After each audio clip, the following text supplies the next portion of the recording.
Welcome friends, welcome to study express learning made easy. 17 जुलाई the Hindu. आज के the Hindu में जो जो हम लोग पढ़ना है, जो जो न्यूज़ पढ़ना है उसका थोड़ा सा एनालिसिस करेंगे और उसमें जानने की कोशिश करेंगे क्या पढ़ना है उसमें। तो हम उसमें आपको बताएंगे कि ये टॉपिक पढ़ना है और उस टॉपिक से ये बातें उसमें ध्यान देने की चीज़ हैं। इसके बाद आप अपना द हिंदू खोलिए, जो आपने ई सब्सक्राइब किया, 999 रुपये में द हिंदू के वेबसाइट पे जाके आप ई सब्सक्राइब कर लीजिए और इजीली वहां से आप न्यूज़पेपर को पढ़ सकते हैं। सारे न्यूज़ नहीं पढ़ने हैं, जो पढ़ने हैं वो इंपॉर्टेंट है, मैं आपको यूपीएससी के पॉइंट ऑफ व्यू से बताता हूँ। ठीक है। Panel puts of decision on JK internet issue. Jammu and Kashmir में इंटरनेट का मामला आया। कोर्ट्स में ये प्रॉब्लम भी आ गई कि कोर्ट्स ठीक से चल नहीं पा रही, ये भी अभी एक दिन पहले देखने को मिला था। कुछ एडवोकेट्स ने ये भी कहा कि सारे देश में लॉकडाउन लगा हुआ और इंटरनेट सॉल्यूशंस भी प्रॉपर नहीं दिए जा रहे हैं जम्मू एंड कश्मीर में। तो उस पर एक स्पेशल कमेटी बैठाई गई है, जिसका चेयरमैन होंगे होम सेक्रेटरी अजय कुमार भल्ला। इसको AK भल्ला या अजय कुमार भल्ला कमेटी भी कहा जा रहा है। ये 2 बार मिल चुकी है और रिव्यू कर रही है कि रिस्ट्रिक्शन जो लगाया गया है 4G इंटरनेट के ऊपर, वो सही है या गलत है। अगर वो सही है तो कब तक वो कंटिन्यू करना चाहिए, इन सब चीज़ों को रिव्यू कर रही है। और उन्होंने ये बताया कि टेररिस्ट अटैक जिस तरह से वैलीज़ में हो रहे हैं, वैली के अंदर, वो उसमें इस तरह से 4G इंटरनेट देना अभी ठीक नहीं होगा, ऐसा पहले कहा गया था। आगे चलते हैं। ये एक न्यूज़ देख लीजिए, Twitter hacks target high profile users.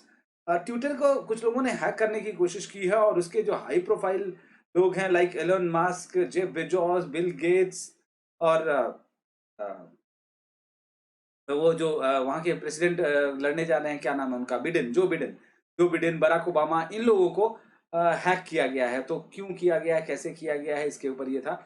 Next है, India registers a steep decline in maternal mortality ratio. ये जरूर पढ़िएगा ये आर्टिकल आपके पेपर से है, आपके पेपर डी को डील करता है और कहीं ना कहीं सभी एग्जामों के लिए ये फैक्ट इंपॉर्टेंट है मैटरनल मोर्टालिटी रेशियो को लेकर।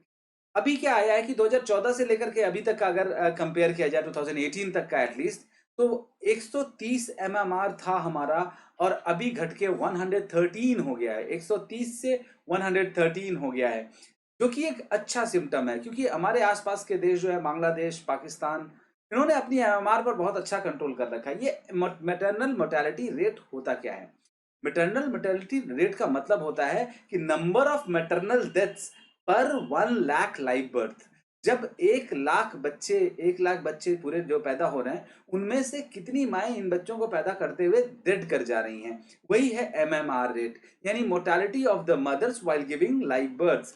ये अगर वर्ल्ड हेल्थ ऑर्गेनाइजेशन WHO के डेफिनेशन को देखा जाए, तो उन्हें कहा गया कि maternal death is a death of women while pregnant or within 42nd day, यानी 42 days of termination of pregnancy from any cause related to aggravated by pregnancy।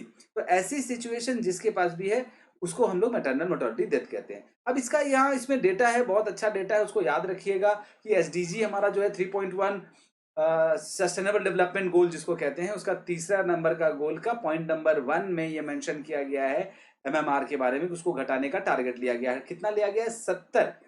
70 पर लाख पॉपुलेशन, पर lakh live birth. 1 lakh live birth हो रहा है तो उसमें 70 से ज्यादा नहीं मरनी चाहिए। हमारे देश में ये आंकड़ा अगर देखा जाए तो बहुत सारे स्टेट में ज्यादा है, बहुत सारे स्टेट में कम है। जैसे असम में देखा जाए 215 है, तो वही केरला में देखा जाए 43 है, यानी 70 से बहुत नीचे। जो हमारा डेडलाइन है, जो SDG का डेडलाइन है, उससे बहुत नीचे। ठीक है। तो ये आंकड़े आप एकदम से पढ़ के इसको याद रखिएगा।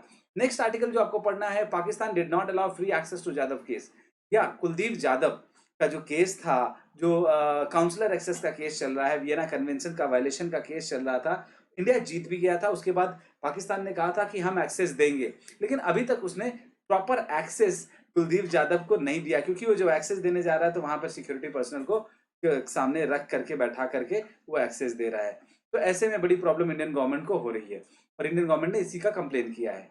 अब आते हैं पेज नंबर 2 के बाद 3 में। 3 में भी कुछ भी नहीं है। 4 में आते हैं, पेज नंबर 4। पेज नंबर 4 में भी ऐसा कोई न्यूज नहीं है जो आपको पढ़ने लायक हो। उसके बाद आते हैं पेज नंबर 5। पेज नंबर 5 में भी नहीं। 6 भी छोड़ेंगे हम लोग, 6 में आएंगे, सॉरी। 6 में आएंगे, एडिटोरियल पेज है। एडिटोरियल में देखिए 2-3 तरह के एडिटोरियल है। एक तो ये है फॉर इक्वल ट्रीटमेंट, इसको बहुत अच्छे से पढ़ना है आपको। Predictions, pandemics and public health, इसके बारे में थोड़ा थोड़ा जानना है। और the last voice of Indian university, ये और ये टेस्टिंग टाइम्स, ये दोनों क्वाइट रिलेटेड हैं और इन दोनों को एक साथ मिला के थोड़ा सा एक रीड कर लेना है तो आपको आइडिया लग जाएगा। तो पहले इसके बारे में जानते हैं जो इंपॉर्टेंट है। फॉर इक्वल ट्रीटमेंट, ये कहा गया है कि जो कल न्यूज आई थी कि जो डिसेबल्ड पर्सन्स हैं उनको SC ST के बराबर या उनके इक्वालिटी में दिया जाना चाहिए रिलैक्सेशन, जो भी रिलैक्सेशन दिया जाता है, जो भी कंसेशन दिया जाता है। तो असल में क्या हुआ था, 2012 में दिल्ली हाई कोर्ट में एक मामला आया था एक यूनिवर्सिटी को लेकर के, जिसमें ये कहा गया था कि डिसेबल को 5% कंसेशन दिया जा रहा है और SC ST को 10% कंसेशन दिया जा रहा है। इस पर ये केस आ गया था। तो डिसेबल्स जो है उनको भी सोशली और एजुकेशनली बैकवर्ड बताया जा रहा है दिल्ली हाई कोर्ट के द्वारा। इसको सुप्रीम कोर्ट में जब चैलेंज किया गया तो सुप्रीम कोर्ट ने भी इसका डिसीजन इसी फेवर में दिया है और कहा है कि the high court rule against the differential treatment terming it discriminatory, ये डिस्क्रिमिनेटरी है। तो ये बताया गया है। तो वो उन्होंने कहा कि देखो यार, ये जो इंडिकेटर्स हैं वो साफ साफ बता रहे हैं कि हमारे पॉपुलेशन में इलिटरेसी डिसेबल्स में बहुत ज़्यादा है, उनको जॉबलेसनेस बहुत ज़्यादा है, तो उनको अभी प्रमोट करने की ज़रूरत है, जैसे कि SC ST को प्रमोट किया जा रहा है। ये आर्टिकल उसको लेकर के था। दूसरा ये prediction pandemics and public health, यानी जो पैंडेमिक हो रहा है, जब सार्स हुआ था तभी ये प्रेडिक्ट किया गया था कि कहीं ना कहीं इससे बड़ी आपदा आने वाली है जो अनकंट्रोल्ड चली जाएगी, लेकिन हमने अपने पब्लिक सेक्टर को इंप्रूव नहीं किया। उसको लेकर के आर्टिकल है कि किस तरह से हम अपने एंटिसिपेटरी इस नॉलेज को लेकर के, प्रेडिक्शन की आदत को लेकर के आगे कैसे हम लोग अपने पब्लिक हेल्थ सेक्टर को इंप्रूव कर सकते हैं। ठीक है, last voice of the Indian university, इसमें कहा गया कि पहले यूनिवर्सिटी जो कॉलोनियल एरा में थी वो यूनिवर्सिटी असल में कॉलोनियल रूलर्स ने अपने फायदे के लिए यूज किया था, उसमें अपने तरीके की पढ़ाई कराई, अपने तरीके के लोग पैदा किए वहां से। लेकिन बाद में इंडिपेंडेंस के बाद काफी कुछ आजाद हो गया था, हमारी यूनिवर्सिटीज भी बहुत आजाद हो गई थी और ऑटोनॉमी से काम करती थी। लेकिन अभी क्या हुआ है कि गवर्नमेंट का इतना ज्यादा हस्तक्षेप हो रहा है कि आपको एग्जाम लेना है नहीं लेना है, सिलेबस क्या रखना है, बहुत ज्यादा कहा जाता है। कई कई बार तो ये कहा जाता है कि अब ये UGC नहीं चला रहा है, UGC के ऊपर मिनिस्ट्री चला रही है इसको, और UGC में जो लोग बैठे हैं वो लोग मिनिस्ट्री के चमचे हैं, ऐसा ऐसा क्रिटिसिज्म किया जा रहा है इसका। कहने का मतलब कहीं ना कहीं हमारे इंस्टीट्यूशंस, हमारी यूनिवर्सिटीज डिटोरिएट ना कर जाएं पॉलिटिसाइजेशन के चक्कर में, उनको बचाने की जरूरत है। इसमें ब्यूरोक्रेटिक डिसेंट्रलाइजेशन की बात कही गई है कि अभी जो ट्रेंड चल रहा है ये ब्यूरोक्रेटिक सेंट्रलाइजेशन का ट्रेंड चल रहा है यूनिवर्सिटी में, जो कि नहीं होना चाहिए। ठीक है, इधर टेस्टिंग टाइम वाले में भी ये भी कहा गया कि एग्जाम लेने की जो बात है, ये गवर्नमेंट ऊपर से फोर्स कर रही है कि एग्जाम लेना चाहिए, UGC भी फोर्स कर रहा है, लेकिन यूनिवर्सिटीज और बहुत सारे स्टेट कह रहे हैं कि नहीं यार, एग्जाम नहीं लेना चाहिए, एग्जाम एक साल नहीं लोगे तो चलेगा जबरदस्ती। और गवर्नमेंट कह रही है कि ठीक है यूथ को जल्दी कोविड नहीं होगा। असल में यूथ को कोविड नहीं होगा मान लिया, लेकिन कम डेथ्स हो रही हैं, लेकिन इफेक्टेड वो भी हो रहे हैं। वो कैरियर का काम कर सकते हैं, अपने घर में जाएंगे, वहाँ ओल्ड पीपल जरूर होंगे, उन ओल्ड पीपल से करने कम्युनिकेशन में आएंगे और उनको हो जाएगा, तो डेथ्स के रेट आपके कहाँ रुकने वाले हैं इस तरीके से। तो ये इसमें क्वेश्चन दिया गया है, इसको इन तीनों चारों आर्टिकल को जरूर पढ़िएगा। इसके बाद आते हैं ये वाले आर्टिकल में, ये रिकनकरिंग कॉन्स्टेंटिनोपल का क्या मतलब हुआ कि जो हागिया सोफिया तुर्किश प्रेसिडेंट ने दोबारा से उसको मॉस्क में कन्वर्ट कर दिया, क्योंकि एक बार इसके पहले ये कैथोलिक चर्च हुआ करता था, और मेहमद टू जो कि ओटोमन एम्पायर के ओटोमन सुल्तान हुआ करते थे 1453 में, उन्होंने जब इस सिटी को कनकर किया था तो उन्होंने हागिया सोफिया को चर्च से मॉस्क बना दिया था, और फिर से चर्च से मॉस्क, इसको म्यूजियम से मॉस्क बनाने का काम किया जा रहा है, इसीलिए टाइटल दिया गया है रिकनकरिंग कॉन्स्टेंटिनोपल। ठीक है, तो ये आर्टिकल भी आप इस पर पढ़िएगा इसमें। और नेक्स्ट है पेज नंबर 8 में ये वाला, SC to examine Kerala act on animal bird sacrifice. Court कह रही है कि भाई ऐसा है कि डाइकोटमी देखने को मिल रही है। एक तरफ तो आप एनिमल लवर दिखा रहे हो अपने आप को और कह रहे हो कि एनिमल को जब DTs पर कुर्बानी दी जाती है, चढ़ाया जाता है, तो ये गलत है, ऐसा नहीं होना चाहिए। दूसरी तरफ काट के उनको खा भी रहे हो बहुत सारे एनिमल्स को। क्या वो एनिमल जिनको खा रहे हो उनको बचाने के लिए आपको क्यों नहीं सूझता है? तो कहने का मतलब आप दोहरापन दिखा रहे हो, ये दोहरापन ना दिखाओ। ये केरला हाईकोर्ट के, बॉम्बे हाईकोर्ट है या केरला हाईकोर्ट ने इसको, एक बेंच ने कहा है। अच्छा, no postal ballot facility for voters above 65। अभी ये मांग की जा रही थी, अपोजिशन पार्टी ने भी ये मांग की थी कि ऐसा है कि 80 के ऊपर तो आपने पोस्टल बैलेट परमिट कर दिया क्योंकि उनको कोविड का चांस खतरा रहता है। तो क्या 65 वालों को नहीं है? 65 वालों को भी आप पोस्टल बैलेट दीजिए। लेकिन इलेक्शन कमीशन ने पोस्टल बैलेट देने से मना कर दिया। World knows about our rich heritage India. ये जो मामला ये हुआ कि राम कहाँ पैदा हुए हैं, नेपाल कह रहा है कि हमारे यहाँ पैदा हुए हैं, और भारत में अयोध्या में माना जाता है कि राम पैदा हुए हैं। इस तरह से हिस्ट्री, इसमें बहुत अच्छे अच्छे मीम्स चल रहे हैं आपके सोशल मीडिया पे कि भाई जो भी हैं सबको वहाँ ले जाओ, वहीं पैदा करो, बताओ कि वहीं पर नेल्सन मंडेला भी वहीं पैदा, गांधी जी भी वहीं पैदा हुए थे, और गौतम बुद्ध भी वहीं पैदा हुए थे, सबको वहीं बता दो कि वहीं पैदा हुए थे। भाई कुछ लोग तो पैदा भी हुए थे लाइक गौतम बुद्ध, तो बाकी लोगों को भी बता दो कि वहीं पैदा हुए थे। तो कहने का मतलब world knows about our rich heritage, India कह रहा है कि हमें बताने की जरूरत नहीं है राम कहाँ पैदा। ये इन लोग की अपनी नई तरह की पॉलिटिक्स है, चाइना के प्रेशर में ये पॉलिटिक्स खेल।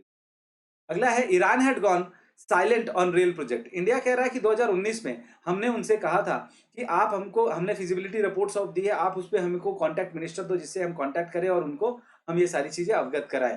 तो आपने इस तरह का कोई एक्टिविटी नहीं दिया, नहीं शो किया, और हम वेट करते रह गए, और आप आज कह रहे हो कि नहीं हमने आप वहां पे कुछ काम नहीं किया। इसके अलावा ईरान ने यही झटका नहीं दिया, इसके साथ साथ एक $6 बिलियन की डील थी, उसको भी झटका दे दिया है। यानी फरजाड बी जो गैस फील्ड था ओएनजीसी का, जिसमें कि 100 मिलियन ऑलरेडी ओएनजीसी खर्च कर चुका है, उसको भी इंडिया से छीन लिया। वो कह रहा है कि हम खुद काम करेंगे इस पे भी। ये सब चाइना के सह पे हो रहा है, और चाइना क्या करना चाह रहा है, ईरान को कैसे बर्बाद कर रहा है, ये आप लोग। Judicial review can't be done prior to speaker's decision. इसमें किहोतो होलोहन वर्सेस जैचुलू का जो केस था उसका हवाला देते हुए कोर्ट ने कहा है, सुप्रीम कोर्ट ने कहा है कि भाई देखो, हमारे पास अगर आओगे ये कहने की नहीं इनको डिस्क्वालीफाई किया जा सकता है या नहीं, इसके पहले डिस्क्वालिफिकेशन का डिसीजन लेने का अधिकार किसको है? स्पीकर को है। अगर आप 10th शेड्यूल की बात करें, 10th schedule of the constitution talks about the anti defection law. तो एंटी डिफेक्शन लॉ आपका कहता है कि पहले स्पीकर डिसाइड करेगा कि ये इनको पार्टी में रखना है, कि आपको इनको मेंबरशिप इनकी बनी रहेगी कि चली जाएगी। अगर वहां से नहीं डिसाइड होता तब आप सुप्रीम कोर्ट में आइए, उसके पहले हम उसमें डिसाइड नहीं करेंगे। France to resume limited flights. अभी फ्रांस, जर्मनी, यूएई ये सारे देशों से बातचीत चल रही थी, आपने देखा बहुत दिनों से, कि फ्लाइट्स को रिज्यूम किया जाए थोड़ा थोड़ा करके, कि नहीं तो ये फ्लाइट्स डेड कर जाएंगी, कहीं ना कहीं बहुत सारी कंपनी बंद हो सकती हैं। एक ये है। दूसरा क्या है कि वंदे भारत के चक्कर में इंडिया ने बहुत सारा अपना ट्रिप्स कर लिया, बाकी सारी कंपनियों को कोई लाभ नहीं मिला। तो वो लोग कह रहे हैं कि जो भी है उसको हम लोग सब लोग शेयर करके आपस में करते हैं, और फ्रांस ने रिज्यूम करने की बात हामी भर दी है। Is India A hub for drug peddling? Madras high court अभी एक मामला की सुनवाई में, जिसमें कि क्या हुआ कि एक ड्रग पेडलर को अरेस्ट किया गया था, उसके प्रिवेंटिव डिटेंशन को लेकर के हेबियस कॉर्पस का क्वेश्चन पूछा गया था। हेबियस कॉर्पस मतलब जो आपका आर्टिकल 32 के तहत जो आपके 5 रिट्स आते हैं, उसमें हेबियस कॉर्पस भी एक रिट है, जिसमें कहा जाता है टू ब्रिंग द बॉडी। उसको डिटेन किया गया है, और लोग वो जो उसके पैरोकार हैं, उसके जो लॉयर्स है, वो कह रहे हैं कि ये इलीगली डिटेन किया गया है, इनको लीगल तरीके से डिटेंशन नहीं किया गया है। तो ऐसे में सुप्रीम कोर्ट को की नजर में एक बात आई कि इस तरह के पेडलर और कितने होंगे हमारे देश में, और हमारे यहाँ भांग, गांजा, चरस, हेरोइन और ओपियम का ये जो व्यापार है कितना फल फूल रहा है, इसके बारे में रिपोर्ट मांग ली है गवर्नमेंट से। आगे चलते हैं, पेज नंबर 12-13 में कुछ नहीं पढ़ना है। इसके बाद आते हैं पेज नंबर 14, पेज नंबर 14 में आते हैं, 14th पेज। वर्ल्ड में, इसमें US मुल्स travel ban on CCP members, यानी कम्युनिस्ट पार्टी जो है, चाइना के जो कम्युनिस्ट पार्टी के मेंबर है, अराउंड 92 मिलियन लोग हैं इसके मेंबर हैं। उनको जो भी अगर इसका मेंबर होगा, यूएस को पता चलता है तो यूएस उनको ट्रैवल नहीं करने देगा यूएस के अंदर। ये यूएस ने बोला, क्योंकि पिछले साल भी 3 मिलियन से ज्यादा मेंबर्स यूएस गए थे ट्रैवल करने के लिए, जिसको कि चाइना इस बार से बैन लगा दिया है। और सॉरी, यूएस ने बैन लगा दिया, और चाइना कह रहा है कि हम टिट फॉर टैट एक्शन लेंगे। ठीक है। Such a broad ban would be the most provocative acquisition against China by the US. ये एक तरह का सबसे बड़ा एक्यूजिशन किया गया है, और कहीं ना कहीं ये बहुत दिन से ट्रेड वॉर इनका चल रहा है, उसमें ये एक नया मोड़ आया है। दूसरी तरफ minorities under attack as PM pushes tolerant Pakistan.